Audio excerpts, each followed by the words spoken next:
Okay, welcome to SCI-Arc's Fall 1995 Lecture Series.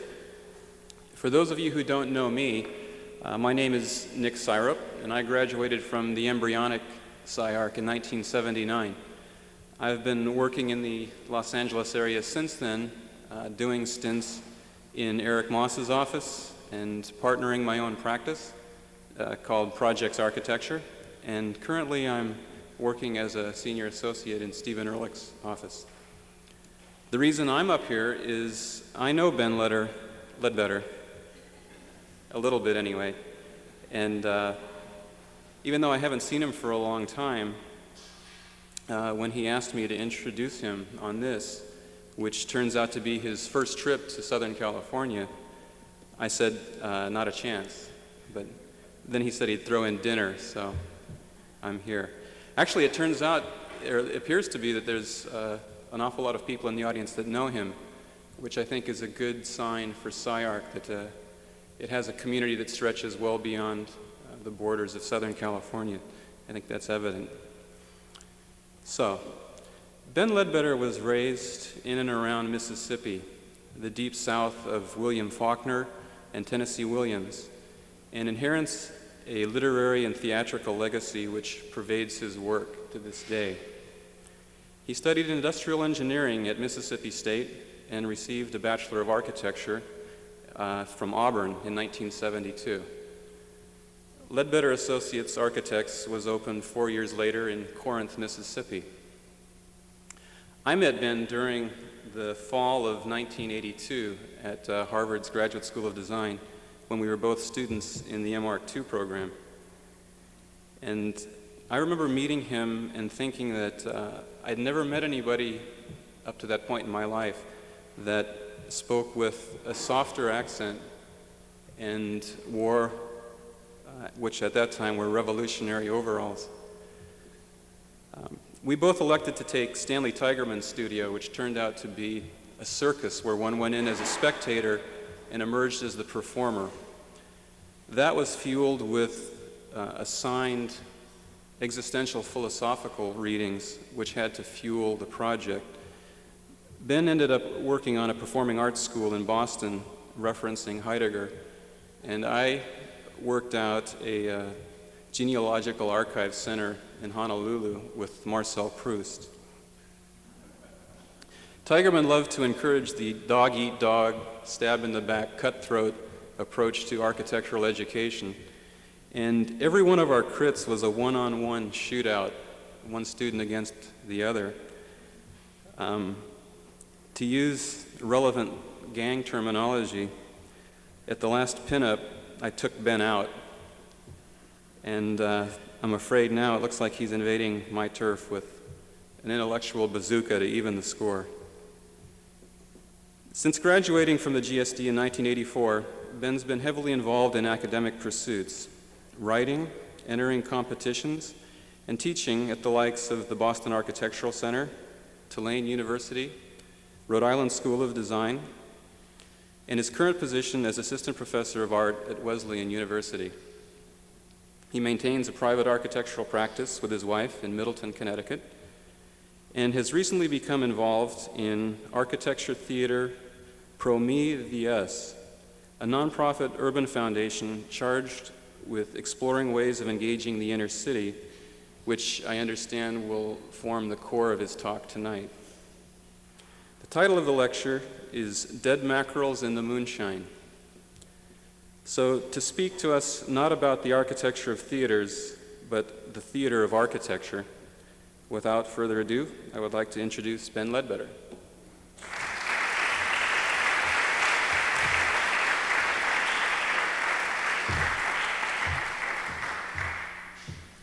I just realized I sent Nick my old CV. I don't teach at Wesleyan anymore, and I'm now in New Haven, Connecticut, but other than some of the kudos, that was more or less accurate. How much of my time did he use? Thank you, Nick. Thank you, SCI-Arc. I was actually going to acknowledge that no one here really knew who I was, but I actually think I probably know more here than I don't know. But I do appreciate being invited here by all of you. As Nick said I spoke softly. He was kind and didn't say that I spoke very slowly. Or as Stanley Tigerman once said, you can't even say your name in 10 minutes. So I'm going to try to speed up. I've had a lot of caffeine, and I understand from past experience, if not from warnings here, that I should try to get this in an hour. So I'm going to try to do what I usually don't like to do, and that's because I tend to stray into these strange anecdotes. I'm going to try to read my talk tonight. It's definitely a talk. Hopefully it might even become a conversation. It's not a lecture. Somebody call me on it if it starts sounding like a lecture. I did find out what a cross-continental flight is worth because as I got on the plane and realized that if I ad-libbed this lecture, I was going to be, where's my, someone was going to give me water. Thank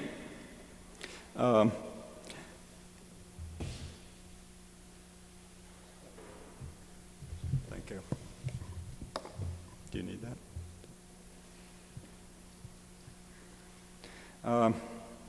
I realized if I ad-libbed, I was going to be in deep trouble, so I completely rewrote my talk on the plane, which is what all these copious notes are. For those of you who don't know who I am, and part of the subject of what I'd like to try to say to you and try to ask you tonight, who I am is that I am every man. I am nobody. With some awkwardness, I'm trying to fashion a life as an architect from this double persona. And you, whether you know it or not, are here to bear witness to my plight. In the getting to know you mode, beyond Nick's introduction, tonight I want to show you 6 projects that I built from my practice when I was in Mississippi. Prior to a sabbatical from practice that I started in 1982 that, God help me, lasted 12 years. I'm now out of that sabbatical, I hope, and for the past year I have been trying to just be an architect and be honest and all those things.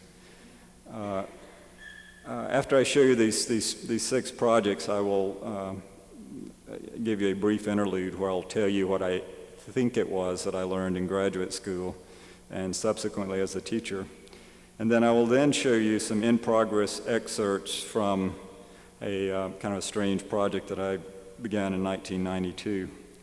And then I will conclude by showing you a few projects that Lawrence Blau, Deborah Friedman, and Ed Mitchell and I are working on in New Haven with occasional assistance from the likes of your own Nick Gillick, who worked on one of these projects that I will point out to you tonight. I can't see my notes for the microphone. I will show you some of the projects that we have in the hood in New Haven, which is where all of our work is somehow being directed. I'm going to tell you the story of 3 bears and a bear hunter. The bear hunter is also a magician and a maker of children's toys. And because I'm trying to figure out what it is I'm doing, I will occasionally read to you from 3 texts that I feel that I must try to understand if I'm ever going to come close to knowing what it is I'm trying to do. Those 3 texts are William Faulkner's As I Lay Dying, Michel de Certeau's The Practice of Everyday Life, and a really wonderful, and you should read, full of wonder book that I read in a kind of pirated translation in the summer of 1980 when I was the architect for the 2 houses that you see here. That book is Octavio Paz's El Mono Grammatico, The Monkey Grammarian. The house on the left, I began working with these people in 1979, I think, maybe 1978. It's a house for John and Courtney Blossman in Ocean Springs, Mississippi. On the right, the house that I designed, built, or I should say the addition that I designed, built, which is this. I laid that foundation myself. that I designed and built with 4 high school juniors from Mississippi is in Blue Holler, West Virginia. And it is the house of Boogie, this is Boogie, and Vera White. And we built this addition one hot week in August in the summer of 1980. I've been thinking in retrospect, that it's the distance between these two houses, both irritated and celebrated by what seems to me Octavio Paz's lucid explanation. This was in my reading in the summer of 1980. Octavio Paz's lucid explanation of what Peter Eisenman was talking about when I heard him, Peter Eisenman, lecture at the Institute for Architecture and Urban Studies in the winter of the previous winter. It was that sort of recognition of the gap in that distance that in large measure has changed my architectural life. I don't want to tell you that Peter Eisenman changed my life, but that has changed my architectural life, that recognition since then. That change, as Nick was alluding to, was soon simplified for me by Stanley Tigerman, who taught the first studio that I took at Harvard with Nick in the fall of 1982, where I had gone to study with Peter, but where in some ways Stanley was my most important teacher. This kind of epiphany through Stanley came when he said, I can't really do Stanley, I'm not short enough, but something to the effect, life is fabulous, fabulous. If only architecture could be more like it. Stanley's critical appreciations, as Nick said, usually more for Nick than for me, were usually elaborated with praise like, holy shit, Ace, and little hand signs. And has Stanley Tigerman been out here? You should get Stanley Tigerman out here. A wonderful teacher. We won't talk about his architecture. This connection between life and architecture, which is so evident in the magic of the greatest architects of this century, and I should speak here for myself, first and foremost of Le Corbusier, is what tonight I would like to call architecture's innerness, I-N-N-E-R-ness, in case you don't understand my lingering accent. And it is particularly this innerness that you must hear when I speak later on tonight of the inner city that we are trying to work in New Haven and other places on the East Coast. So if you'll remember that. I'm troubled by this innerness and by the suppression of this innerness, not the absence, but the suppression of this innerness in the house on the right.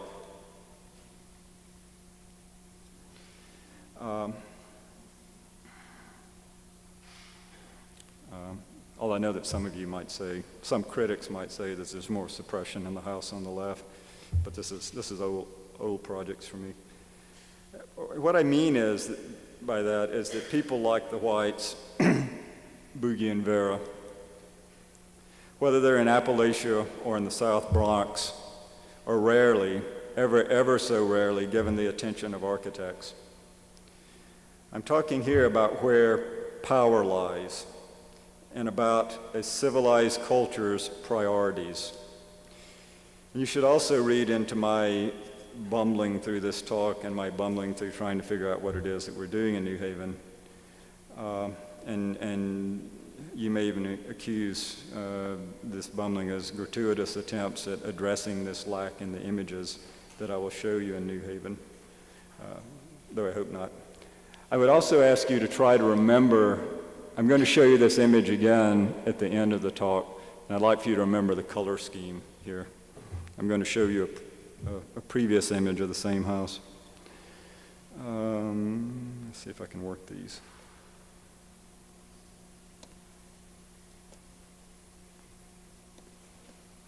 They don't work at the same time. I'm going to show you in these projects that were prior to my sabbatical, what I thought I was trying to get at, that at the time I didn't call interness, but in retrospect I can try to put that label on these. In some ways, what seemed to me very sophomoric or naive attempts at this, which is why one goes to graduate school, right?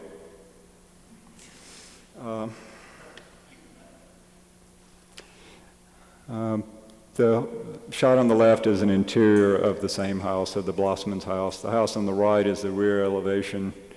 I was trying to work through some admittedly formal maneuvers that were trying to unravel, if not some of the secrets of the house, some of the relationships I had to the clients and some of my understandings of the client's own interness. Here, by just simply operating on the house, if you remember from the previous, actually you couldn't see on the front elevation, there's a negative piece for this positive, so that this whole thing gets pushed through the house here, and where the two apses of the house intersect, the house unravels a bit, stylistically unravels.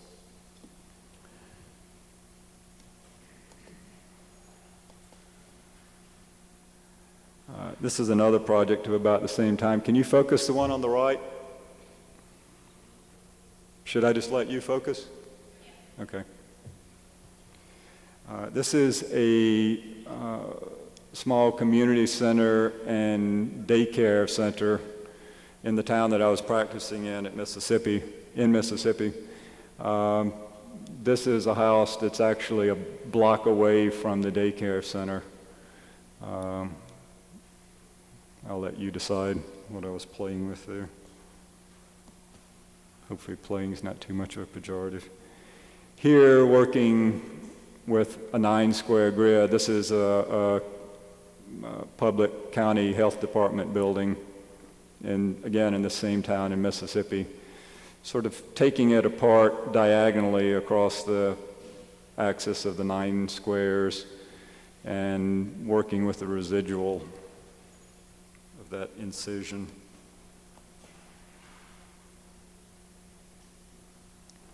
One of my favorite clients were a group of bankers in Mississippi who came to me with a notion that banks look like this. This is Louis Sullivan's image from Kindergarten Chats, which he lambasted far more than I will tonight. A bank had columns, or as Philip Snope said, columns, extra big ones, and a pediment. It was Greek revival, of course.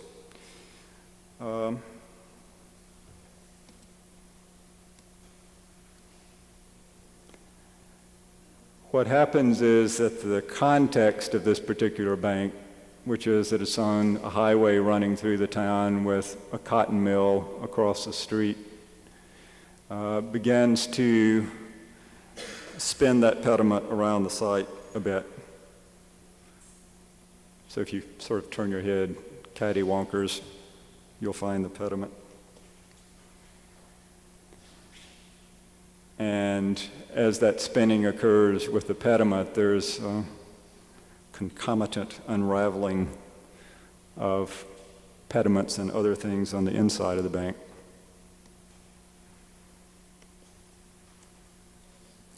I was reading a lot of Uncle Billy at this time, William Faulkner on the left. Everyone from Mississippi calls Faulkner Uncle Billy. I was reading him when we got a call about a possible commission in Oxford, Mississippi, which was Faulkner's Jefferson, Mississippi of Yoknapatawpha County.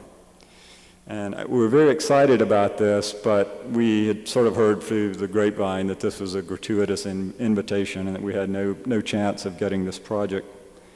But we decided to go anyway, and a guy that was working with me at the time, George Johnson, and I got in the car and got to Oxford in time to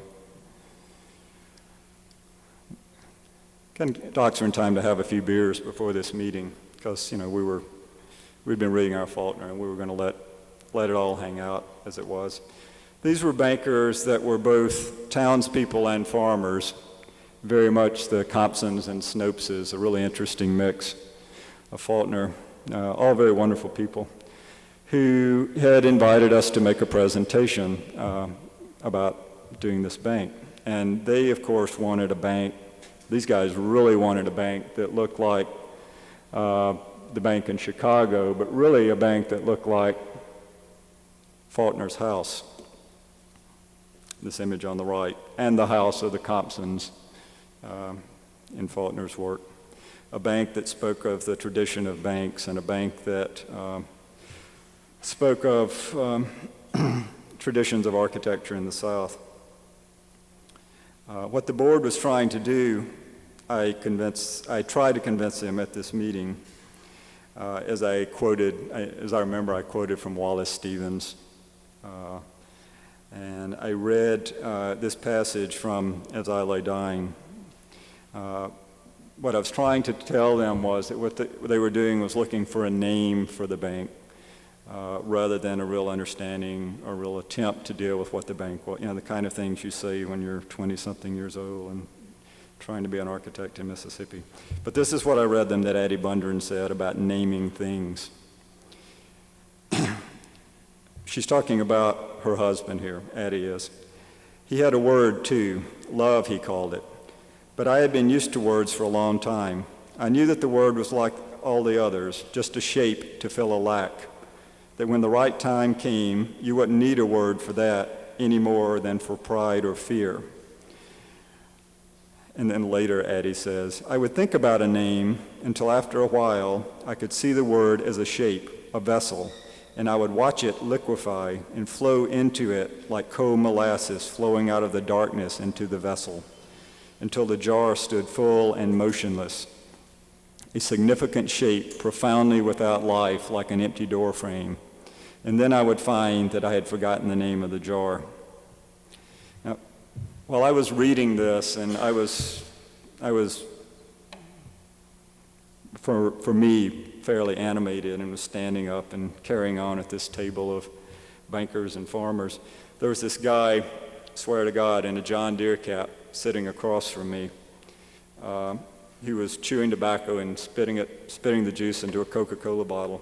And he kept the tobacco in his mouth, but he stopped chewing when I started talking, and he sat back from the table like this, and looked at me the whole time that I was talking, and was really terrifying me, but I had had a couple of buds, and so I kept going. So when I finished this, I was about to leave, and assuming I was going to get my thank yous, don't call us, we call you. And the guy looked at the man in the John Deere cap had been looking at another man across the table from him. And when I finished speaking, he looked around and slapped the table and said, by God, I vote we hire these boys. And we talked about the conditions of that hiring. But then when I was leaving, he sort of sidled up to me and said, I guess you know why I voted we hire you, don't you? I said, no, I was really going to ask you that. I was a little bit curious. And he said, well, after all them incantations you were performing, all that poetry you was reading, I was afraid that if Williams didn't hire you, you was going to put a hex on us.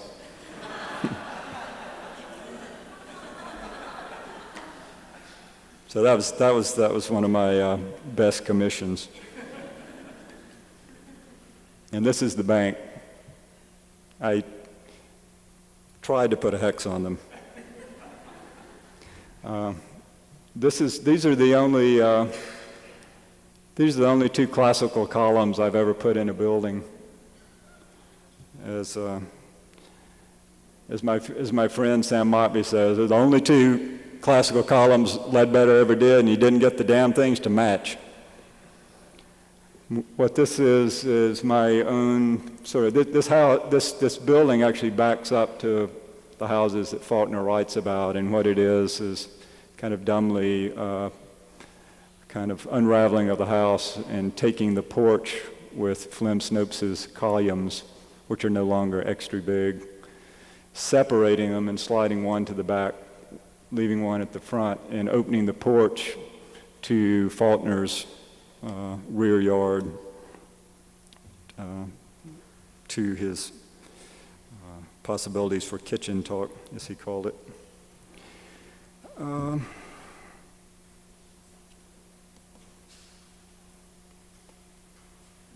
These are the first two bears that I'm going to tell you about. These are, about this time, I decided that what was going on in architecture, this is as I was trying to understand what Peter Eisenman was saying, remember, is that these were the two models for mainstream architectural production.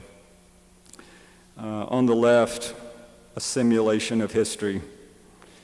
On the right, a simulation of history's disguises, or disguises of history. And also a potential kind of third model, which maybe fits the one on the right.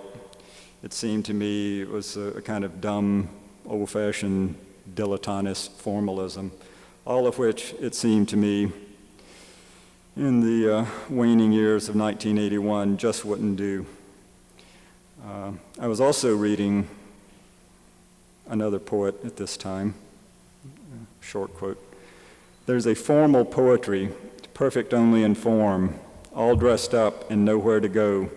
The number of syllables, the designated and required stresses of accent, the rhymes if wanted, they come off with the skill of a solved crossword puzzle.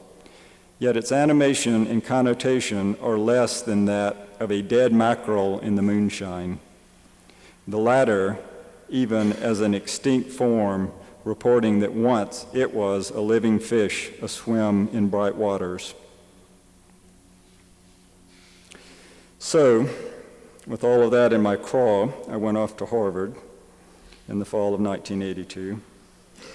And this is what I learned at Harvard that architecture might be.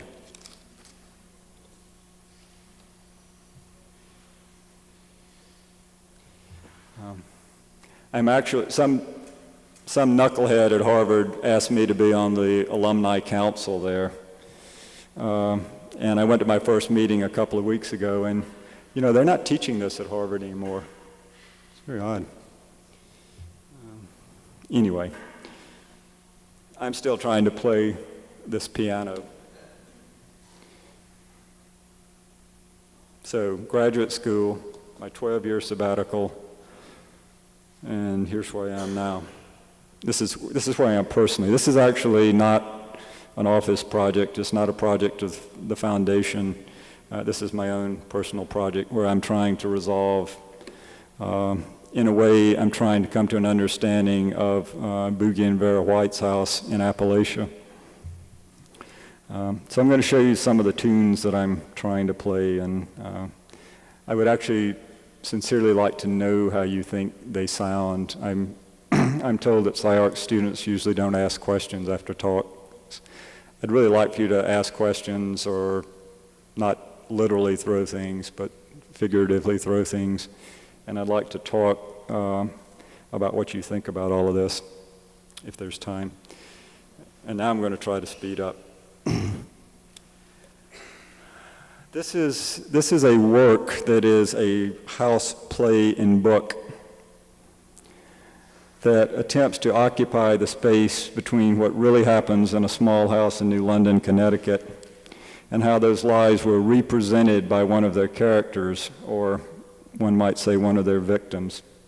The characters are Eugene O'Neill, his brother Jamie O'Neill, his father James, and his mother, the real hero, heroine of the play Long Day's Journey into Night, Ella Quinlan O'Neill.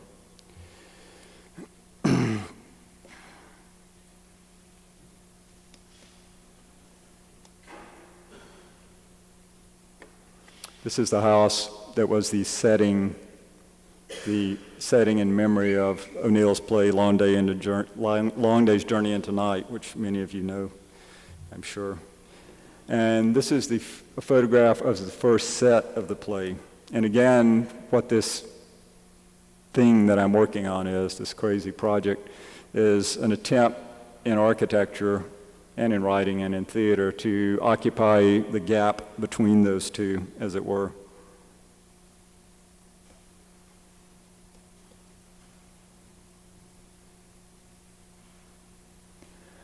A student of mine at Wesleyan had a grant in the summer that I started working on this project, which was for 3 years ago, to work with me documenting the house. These are the drawings that the student did. He did a drawing of every room, but particularly detailed drawings of the 2 rooms that showed up in the set of the play. And this is a kind of a photo archaeology of, I think, literally hundreds of contact sheets of photographs of the house. As I tried to move through the house, as the characters might have moved through the house and touched the things, at least in photographs, that the characters might have touched.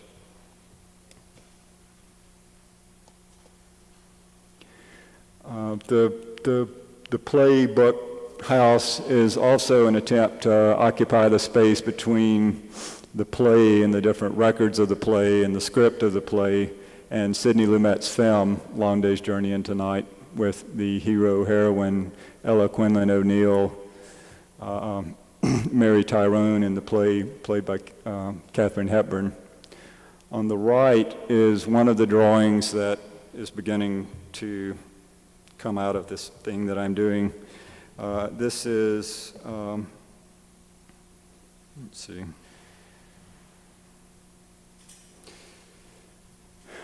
This is a drawing of O'Neill's writing stand and Ella's or Mary's weaver. This is a weaving machine and a writing stand for the young poet playwright. This is an interesting drawing to me because this thing exists in 2 different spaces and in 2 different times. The weaver occurs in both the history and the play of the summer of 1912 in New London, Connecticut. The writing stand occurs in a house outside of San Francisco in 1941 where O'Neill was writing Long Day's Journey into Night.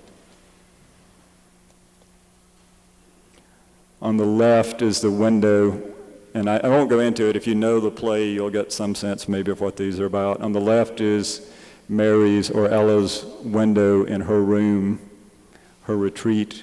And on the right is her room with the 2 stairs up, which don't occur in the house. 1 stair occurs in the house. But the 2 stairs up, Mary's stair on the left and the boys' stair on the right. 3 boys, all of them boys, really.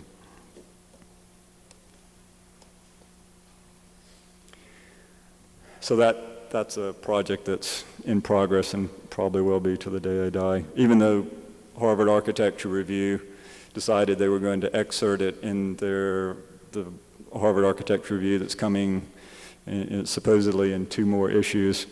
It's somehow prophetic that as soon as they told me that they were going to print it, they went belly up and there is no more Harvard Architecture Review.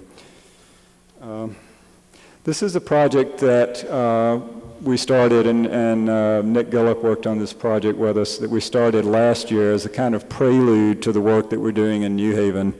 What we wanted to do was to look away from New Haven as a way of understanding what we might be doing there. So we entered the competition that Atlanta had, that the Atlanta Society of Architects and the Olympic Committee had a year ago, to build sites in anticipation of the 1996 Olympics, but also sites that would stay in the city and offer a kind of reasoning for what the city is about then and now.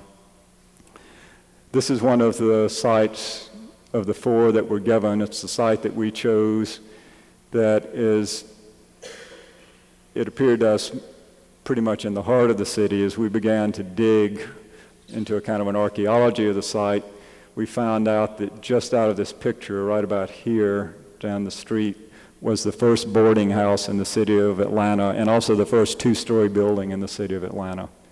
And it seemed somehow prophetic to us, and it seemed even more prophetic when we found out that this is quite literally the origin of the city. And if you know Atlanta, it's the site in the city where underground Atlanta begins. This is the original datum of the city. This is the new datum of the city. This is Atlanta as it was prior to underground Atlanta, and this is almost literally that same site today. The new datum is up here, and as you saw in the previous slide, it's not particularly more inviting than underground Atlanta, although parts of it have been turned into chi-chi shops. So the boarding house for us became, in a way, the project. It was interesting to us, particularly because the boarding house seemed to us a kind of parable for the city, where there were public spaces, shared spaces, but also private spaces, and also spaces between strangers. You could live next to someone in a boarding house and not know who that person was. Very different from living in a house or even being in a building together, in some kind of mercantile building. So what we did was to take what seemed to me an archetypal boarding house, the boarding house that Thomas Wolfe lived in when he wrote Look Homeward, Angel. And we began to try to, because we couldn't find any records of the previous boarding house, we began to try to understand the kind of interiority, the kind of inner lives of the boarders, and to try to figure out where they went, in a way, to try to figure out how they, which also the previous slide was trying to figure out where the boarders went to.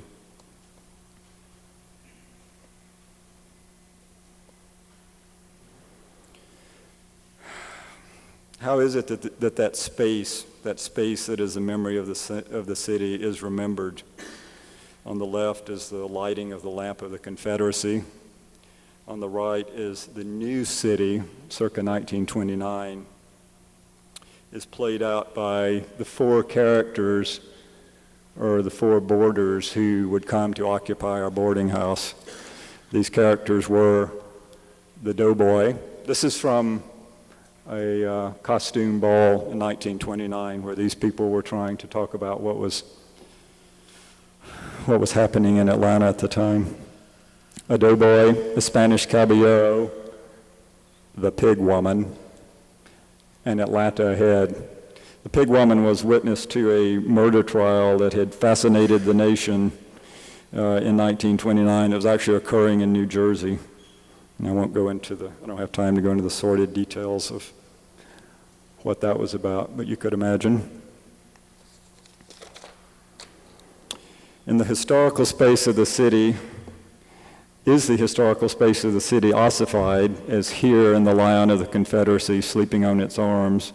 And if it is, how strong is its grip?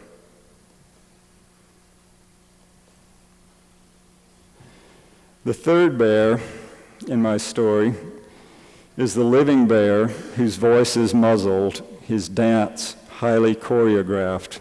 This is the last dancing bear to ever walk or dance the streets of Atlanta. On the right is a Civil War encampment in the city. This and a whole sort of slew of these kinds of studies were our attempt to try to loosen memory's grip, to try to understand the grip of memory, and in a sense to dance with the bear.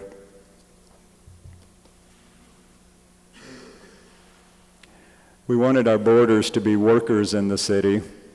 Here, an historical worker, a knife sharpener, if none of you know what this is, and here a street vendor on the contemporary streets of Atlanta.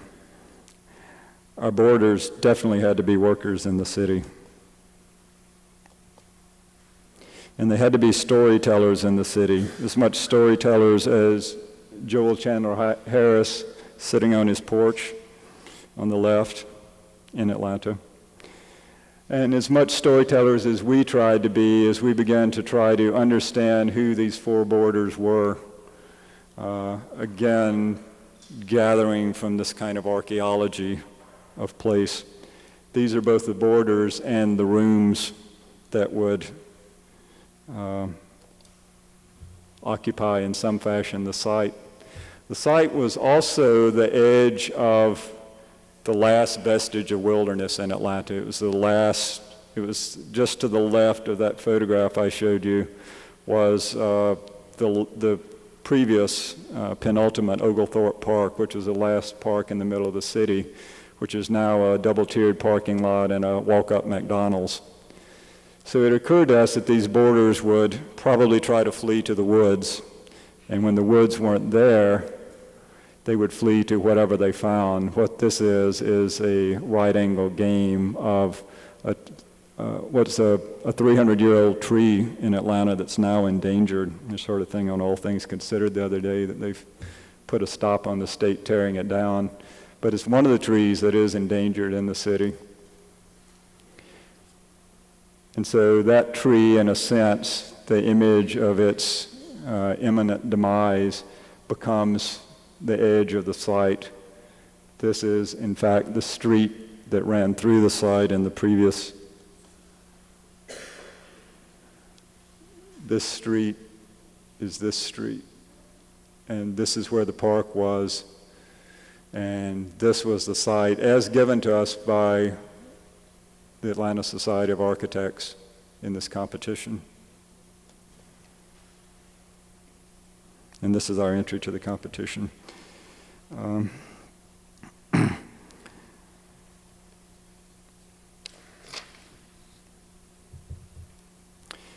So what these workers did was that they became actors in a play about the city, and also boarders in the boarding house.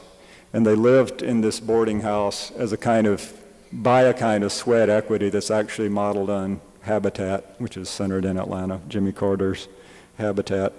But the sweat equity for being able to live in this boarding house was that they would be actors in this play. Here are the 4 rooms. This is the, let me have to get them straight. The boarders were played by 4 characters who played in the kind of costume bazaar that I showed you the previous image for. And they were given kind of characterizations as they found new rooms in the site, as the taxidermist, the keeper of the Olympic flame, the playwright, and the stripper. And I was going to read you some excerpts from the play, but I'm just going to have to keep going.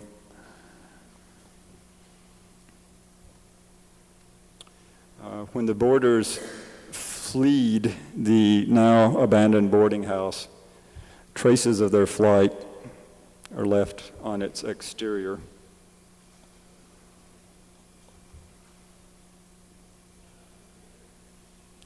They act out relationships daily on a cyclical basis.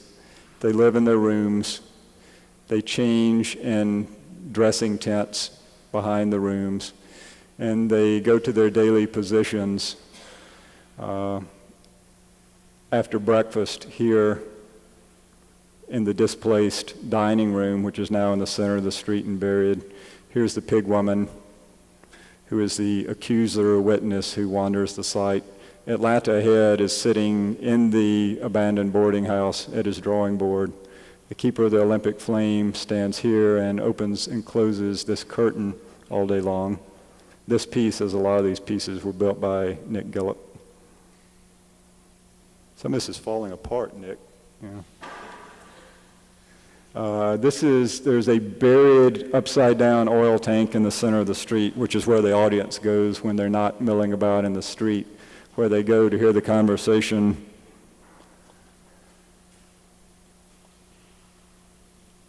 in the dining room. This is not making any sense without reading the play, but you just don't have time to listen to it. So if any of you are interested, you can ask me later.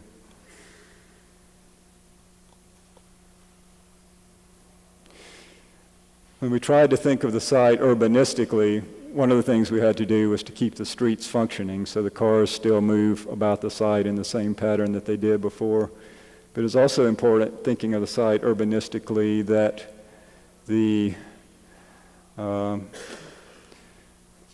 the rooms that were embedded in this wall became, in a sense, sort of Baudelarian flowers that could collapse together into a single flower from the right perspective, the right urban perspective. So I'm taking you much too quickly to suit me to New Haven. The role of our foundation in New Haven is given to us by our benefactors, who are all Yale alumni, is to grapple with the problems of the city. And I could go on and on about what that means, but you sort of get the drift.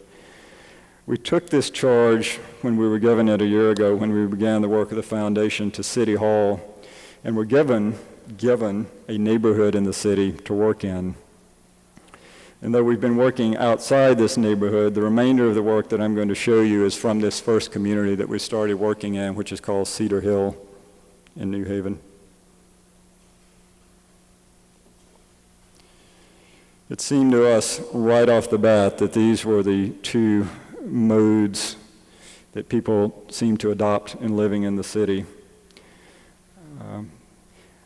The first project that we began to work on in this neighborhood was a youth center. And the meeting here on the right is a photograph from the New Haven Register of what we were doing was looking at this building and trying to find a way to put this youth center, whatever it was going to be, into the building. The three kids here, I say kids, they call them kids, the three youth here, young men here, were all newly renovated from life on the street in New Haven, so the story goes. And they were very interested in kind of finding a new life in this youth center. This is Ron Cohens, who is a city architect in New Haven that we've been working with on a lot of projects, and this is one of the aldermen in the city. Well, when this photograph hit the papers, it turns out that Eddie here, if some of you don't know, is giving the sign for Latin King Solidarity.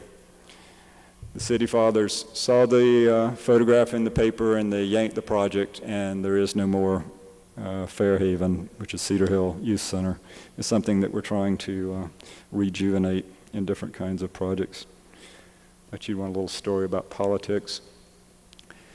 The Cedar Hill itself is a fairly small neighborhood that was actually chopped up when Interstate 91 was swathed through the city in the early 1960s.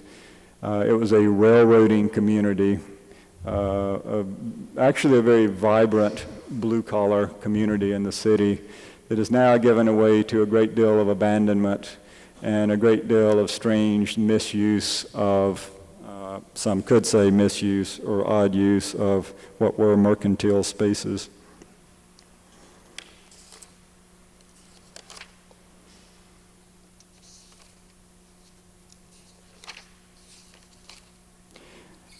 This is a kind of charge that we took, and I'm going to have to curtail some of my quotes I see, but I'd like to read this one letter to you.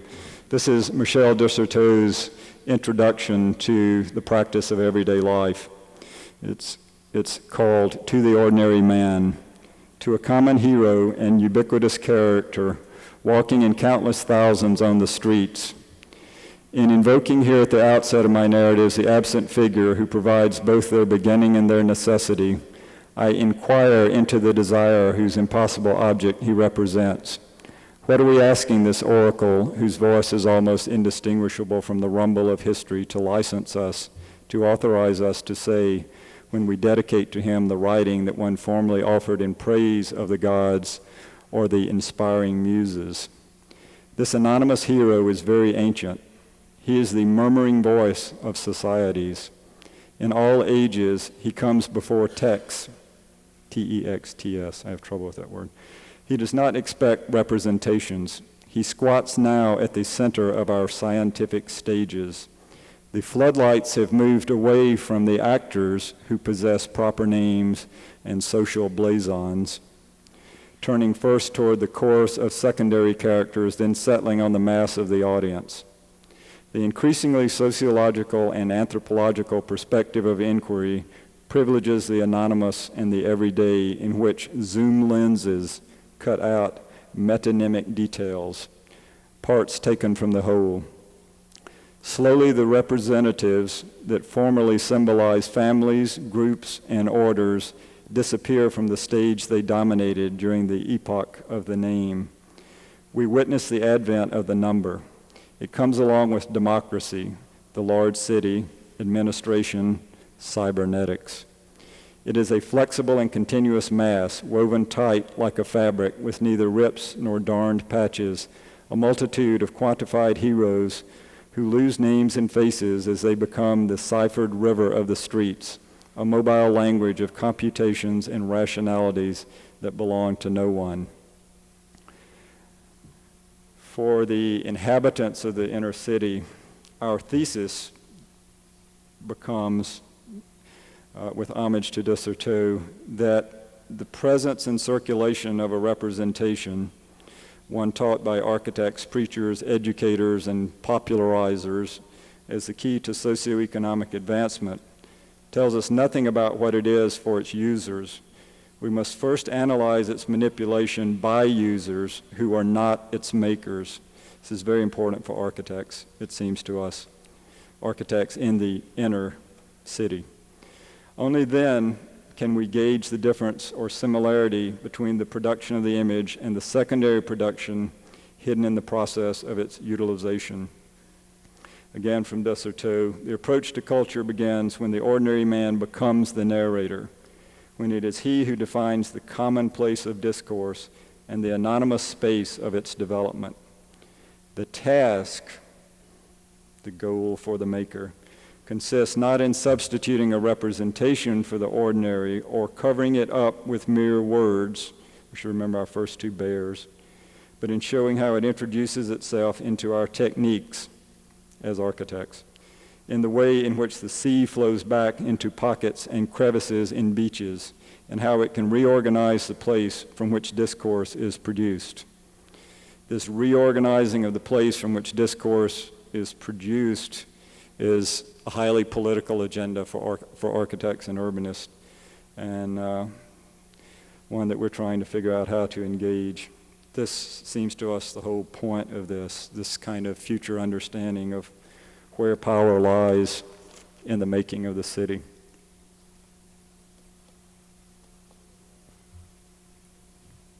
Yep.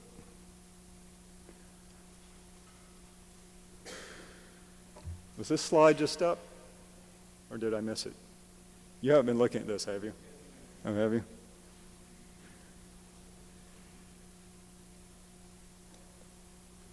Oh, well. These are a couple of maps that, kind of literal dumb maps, that we began to try to understand the neighborhood with, and away from the eyes of those who have only been able to see it through these kind of dumb maps, i.e. urbanist, a kind of know thine enemy, a kind of know thine Robert Moses, if you will. This is the neighborhood. It actually did extend all the way down to here. You see what I-91 did to it. Here's the railroad that binds it on one side, and there's a mountain that binds it on this side that looks like this. It's called East Rock. There's a monument up here that you'll see in a minute. And this is this guy, Ed Mitchell, who does these computer things. I don't do these things. I'm not comfortable with this, but Ed does these wonderful things with them very quickly, and this is a way of kind of understanding patterns of growth and development in the neighborhood. These two images lie about 1,000 feet apart, to give you some notion of the poignancy that lies in this neighborhood.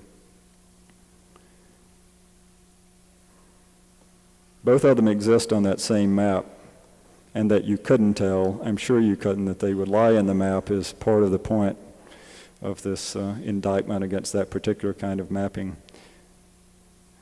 The neighborhood is known as a center for buying automobile parts in New Haven, Connecticut. Here's the new Napa dealership on the left, right across the street from that previous mercantile strip that I told you about. It's actually one of my favorite buildings in New Haven.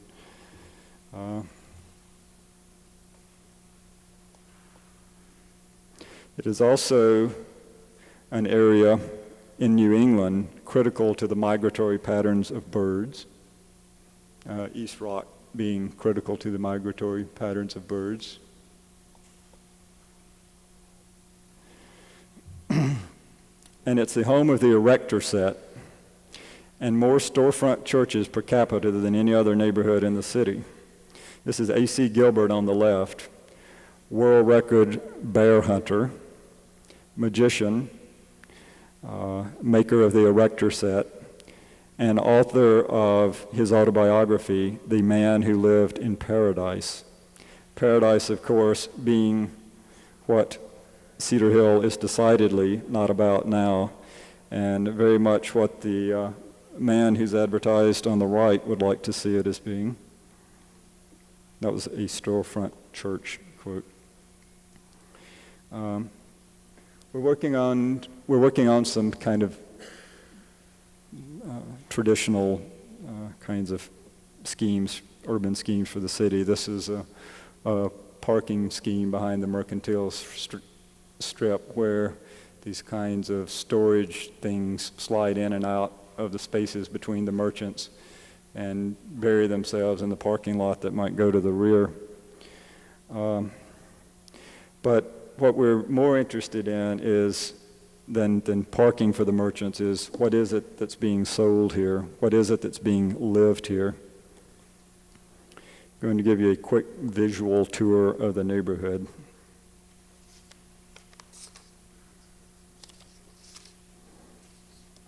Two quick quotes, one from the poet Jacques Saucher. And I forgot the element of chance introduced by circumstances, calm or haste, sun or cold, dawn or dusk, the taste of strawberries or abandonment, the half-understood message, the front page of newspapers, the voice on the telephone, the most anodyne conversation, the most anonymous man or woman, everything that speaks, makes noise, passes by, touches us lightly, meets us head on. And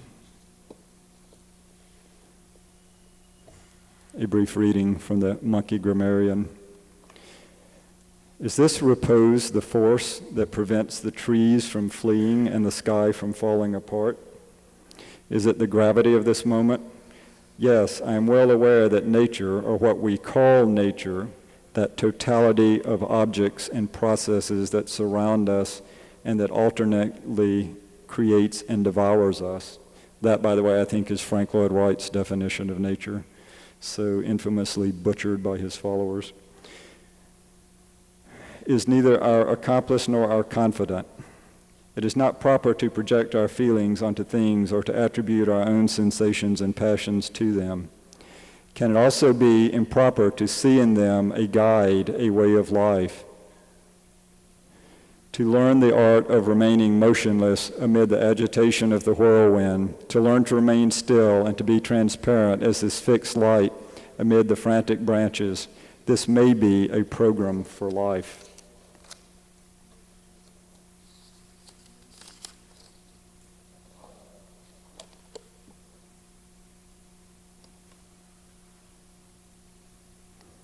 This is my favorite store in Cedar Hill, the Costume Bazaar.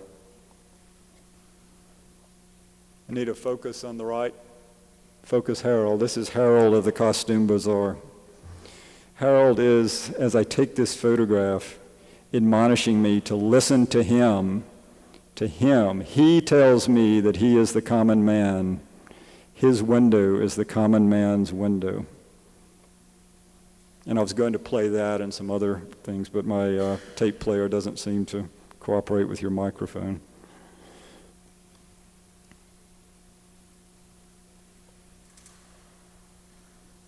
We should listen to the voices of the community. This is my favorite one, the doctor and singer. This painted by a group of kids who are working with Act One players, young kids that we're not working with, but who are working with a theater group that we're working with high school kids. Marine liquor store on the left, the proprietor, whose name is Boo, on the right.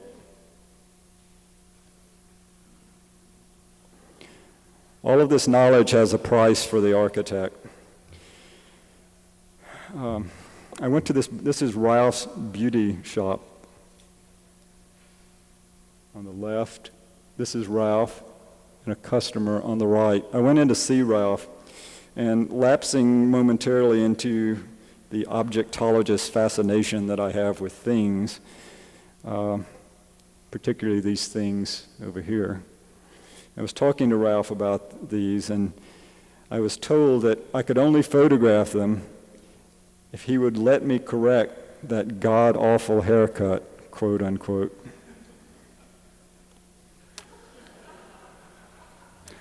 I walk around Cedar Hill with this look on my face most of the time, by the way. My wife gave me that haircut. Behind the bars of this fake antique store, American Flag Antiques, it's a lie, it's not an antique store at all. Behind the bars of this fake antique store, I discovered Cedar Hill's own Museum of Jurassic Technology, proprietored by Thomas Edison's great-grandson. And it's full of these strange, not as strange as the Museum of Jurassic, not as strange as Mr. Wilson's museum perhaps. But if you know David Sloan, it's very strange. These shrines to his grandfather, which are opened only to the privileged few, are in the front of this store. And in the back room, he writes books about Mark Twain. I've been reading a lot of Studs Terkel lately on how one is honest to a client, how one is honest to one's profession of listening. And part of that, there's this whole kind of circle that we find ourselves in, trying to make relationships in the neighborhood. Dave introduced us to the woman who's the proprietor of Bess's Boutique, who, as Dave says, and I was also going to play with my tape recorder, is a wonderful, quote, roly-poly church lady. She's actually a quite wonderful roly-poly church lady, but she also has some very interesting ideas about what the neighborhood needs in relation to the way she lives in the neighborhood and makes things in the neighborhood.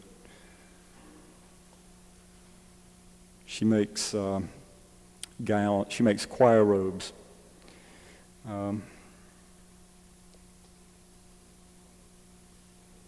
She told me that I should make for Cedar Hill the way she makes her choir robes. Each robe takes 2.5 days to make.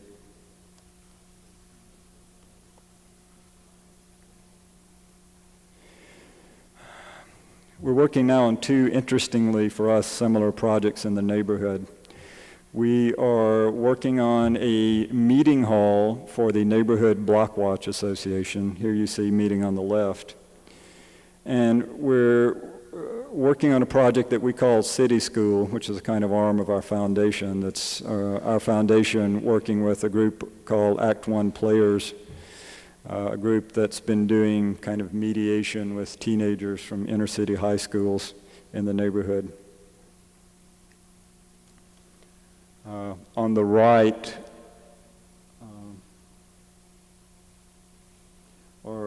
are sites in the neighborhood that the kids we're working with selected because of the ways they form certain kinds of borders between public and private space in relation to the way they lived in this neighborhood.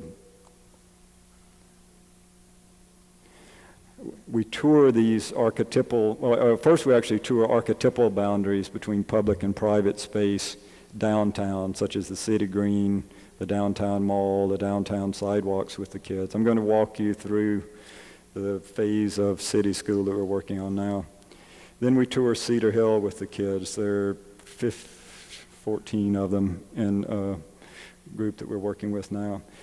They construct monologues working with Tony Moss, a back one players, and with us sort of to the side, about selected individual spaces in their neighborhood, and move eventually toward representation of these monologues in visuals that we construct with them, which is what you see we're doing here. So that this is actually a gate between an old gate that's been closed off in the park. We went with the kids. One of them found this site, talked about the gate, talked about the graffiti. I'll let you intuit what's going on. This was the gate that acted as scissors in kind of an earlier scheme that ends up as this. I'm not saying that the kids make these, but I'm not saying that we make them either. We make these with the kids.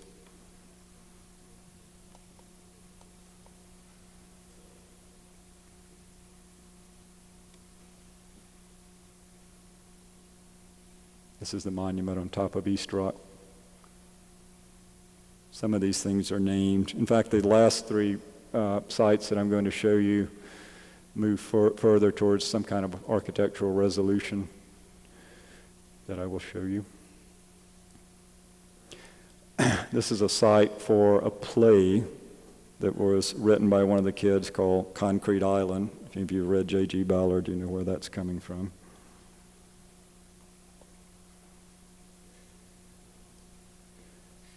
This is one of the hottest drug dealing corners in New Haven because it's right next to I-91. Easy on, easy off. One-stop shopping. And this was a really interesting kind of take that one of the kids had with some goading about the absence of the front porches of these houses, how what was once a place where community actually occurred had become a liquor store and an abandoned store in this instance.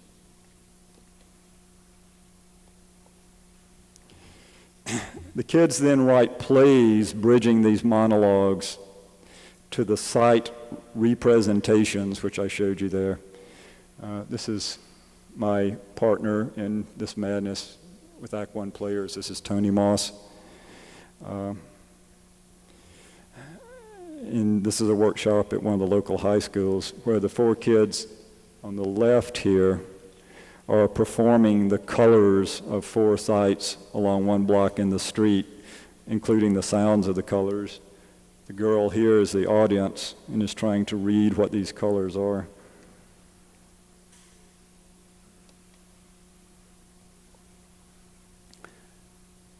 Objects from the neighborhood are brought back, objects from these sites are brought back to serve as props, which is short for properties, which is interesting. Along with made images. Plays are written around, over, and through these things. Some preliminary mapping. This is Ed, got one of these kids on the computer, and Ed swears that he did this, but I think, he swears the kid did this, but I think Ed did this. This is the floor plan of the space that we're using for this theater, which is a storefront here with an alley in the rear and a restroom. Kind of a hodgepodge of the existing elevation. The kids are bringing these objects back to this space. And they're woven sort of through putting all this stuff up, both the objects and these representations, these collages up on the wall, having stored them in this space here.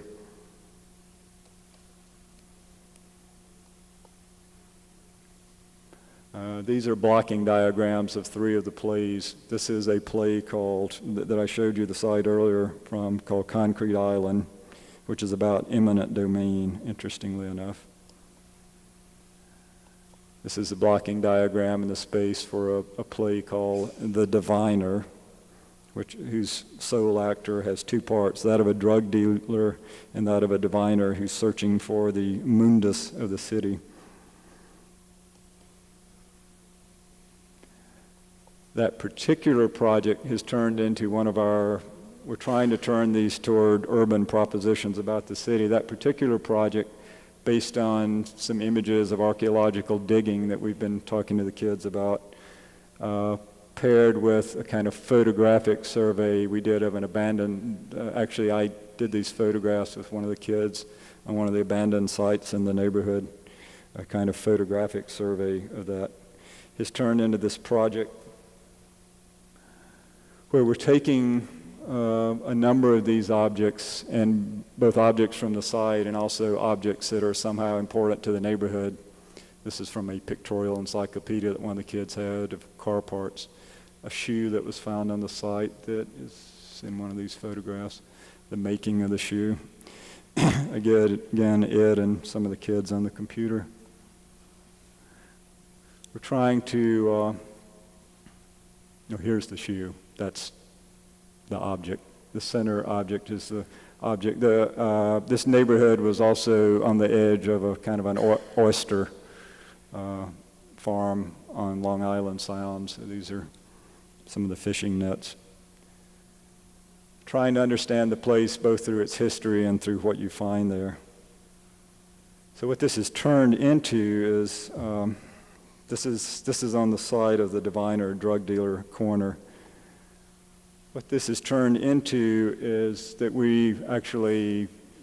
Lawrence Blau made these things, but the kids are making some of these things too. These are objects that are going to go, the drug dealer's corner is right next to this bodega in town, and the kids have talked to the merchant, and he's going to start, other than cornflakes that he's selling inside and cocaine that's being sold outside the store, he's going to start but appearing to sell these objects that are going to be, actually one of these made out of, this one's chipboard, one of these made out of Strathmore is actually sitting on the shelf in this bodega next to a box of Kellogg's cornflakes. And this wonderful thing.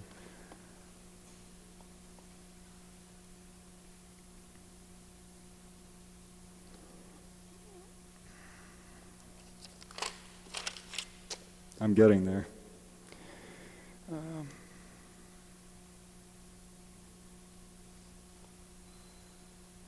This third play is called Real Estate Bingo. This is the play that's about the missing porches that have turned into these kind of havens for merchants. This missing porch is actually taken as a parable for the headquarters for the Blockwatch Association. We've talked a lot about why these porches are needed and why they're missed and why ideas about community might occur in and on them.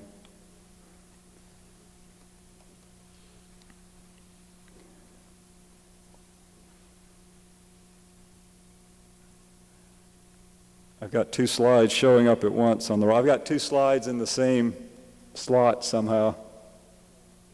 Can that be fixed? I guess that's what happened. Are there two slides together? Or is one just stuck down in there?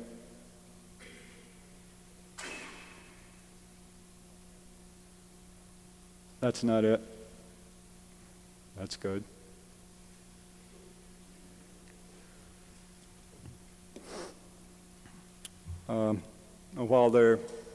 It's another image that looks like this one that I'm looking for, but a close-up.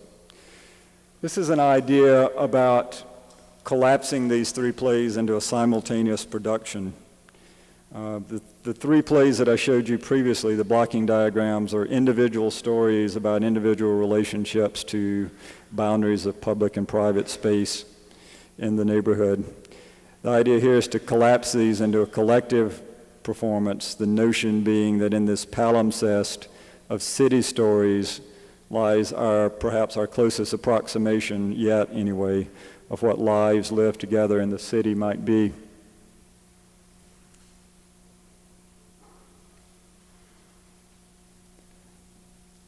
How are you doing? On the right, I need the photograph, the black and white photograph of that building.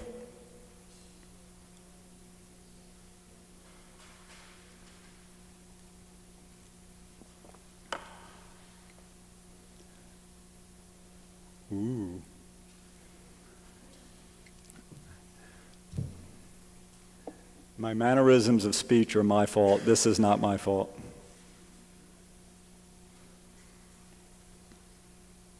I wonder if I could do it with just the slides on the left.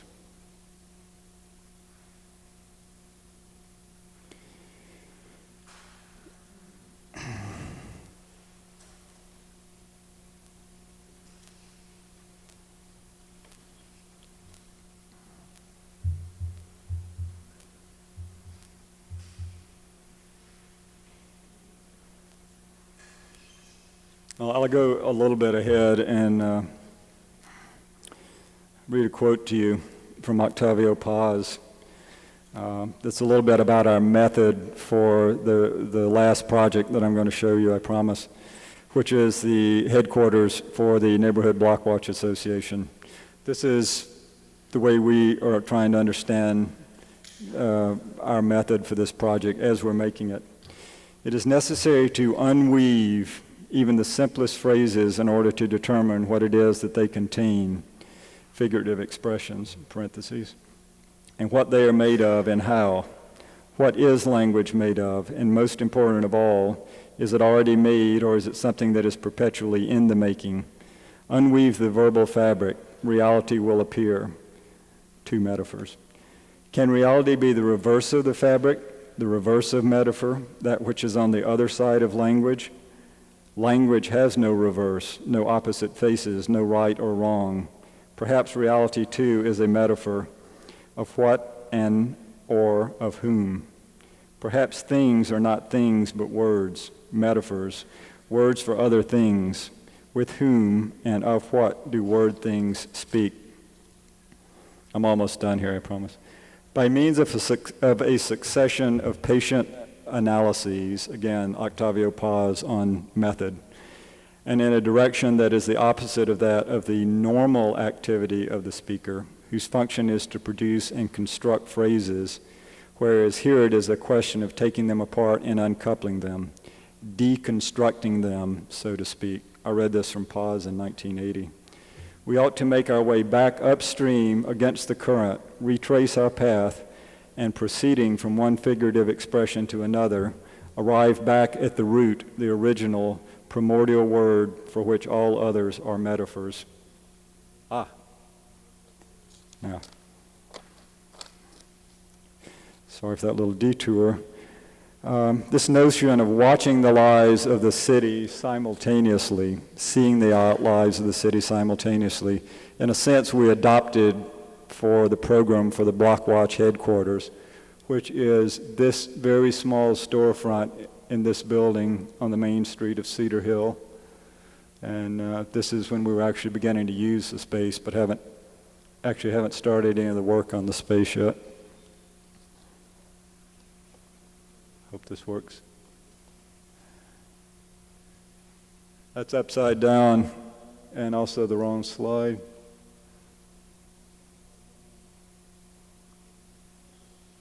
There should be a close-up of this one that goes over here next.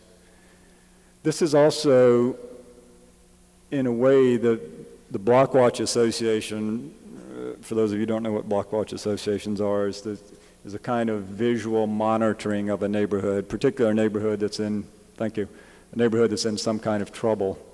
The missing porches somehow become very important to that, since that absence in some way speaks of the inability of a neighborhood to take care of itself.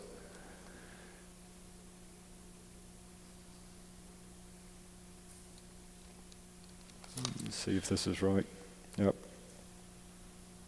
Okay, method. You should have seen these when I was reading Octavio Paz on his notion of deconstructing a place. The association watches, but also gives back to the neighborhood gifts.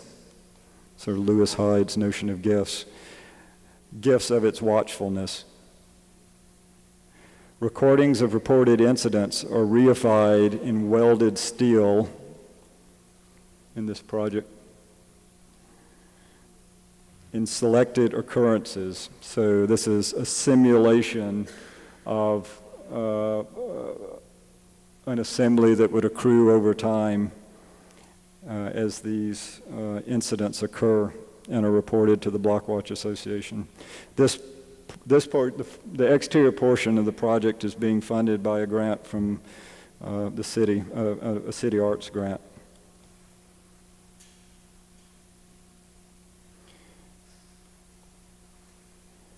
Note the marking on the side of the building for the porch. The interior of the space is funded by the Blockwatch Association itself. And what the interior is a meeting room and overhead screen that shows images of the neighborhood through the front window. So if you're standing in front, you see these images of the neighborhood that are taken by the Blockwatch Association. As these incidents accumulate, the view into the space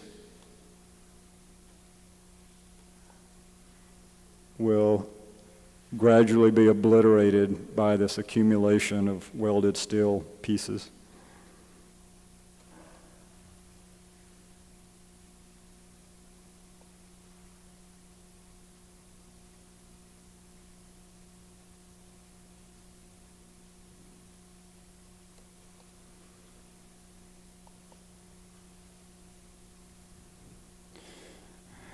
Faulkner's Addie Bundren. I would think how words go straight up in a thin line, quick and harmless, and how terribly doing goes along the earth, clinging to it, so that after a while the two lines are too far apart for the same person to straddle from one to the other, and that sin and love and fear are just sounds that people who never sinned nor loved nor feared have for what they never had and cannot have until they forget the words. I have 4 more slides, 2 more pairings as a kind of coda. This is the house that I showed you in the first slide, the 2 houses I showed you in the first slide. Just in case you think this kind of weird fascination I have with colors is some new occurrence, this was the original paint scheme for the house. This was on the Mississippi Gulf Coast. I also didn't say that this is in a town where Bruce Goff has 2 houses, Frank Lloyd Wright has 1, and Louis Sullivan has 1. So I flew down from northern Mississippi to the Mississippi Gulf Coast one day, and what we decided to do with the paint after going back and forth and spending a lot of time looking at paint colors was to put one coat of paint on the house, and I would fly down and we'd talk about it. So I went down and spent the day I took this photograph. I had some rereadings of this, but I was basically ecstatic with the way the colors were working out. I was sitting at dinner with John and Courtney Blossman that night, and I was looking at John and talking to him, and I heard Courtney was saying something, and her voice began to break, and I looked at her, and she was just boo-hooing. She was hysterical, and she said, "I can't live with those goddamn colors." And so we revised the color scheme. She said that she'd just spent all day holding it back because she didn't want to hurt my feelings.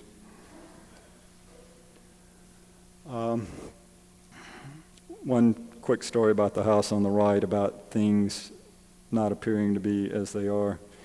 When we had spent a week working for the Whites in Appalachia, the kind of conversation that I've been able to get into with the people in Cedar Hill was something we were really hoping for here, but we never went into the house. Mrs. White was an invalid, as you can see. He's sort of propping her up here to tell us goodbye. And he never invited us into the house.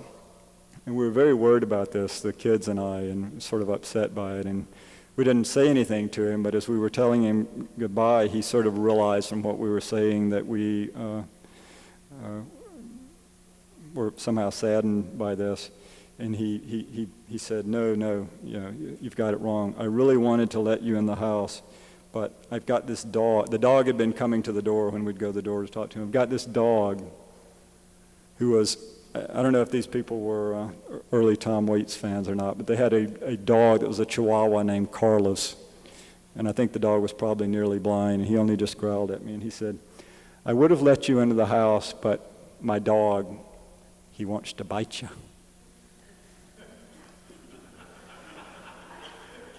So things are not always as they appear. Thank you for having me to SCI-Arc. If any of you are still with me and have any questions about any of this, I'd love to try to answer them or to talk about them.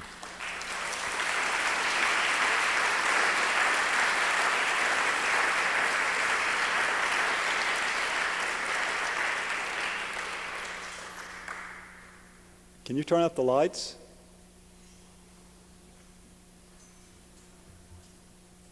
Yes? No?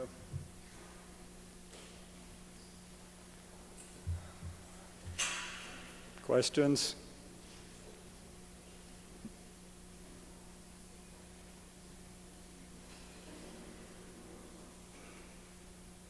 Hey, Nick, you have a question? Moe.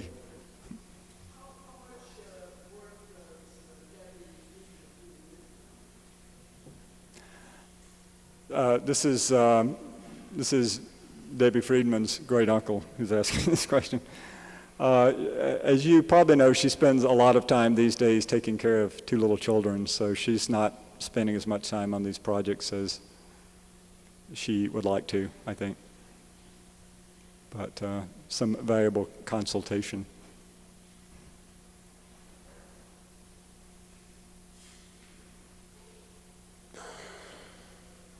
You have a question, Nick?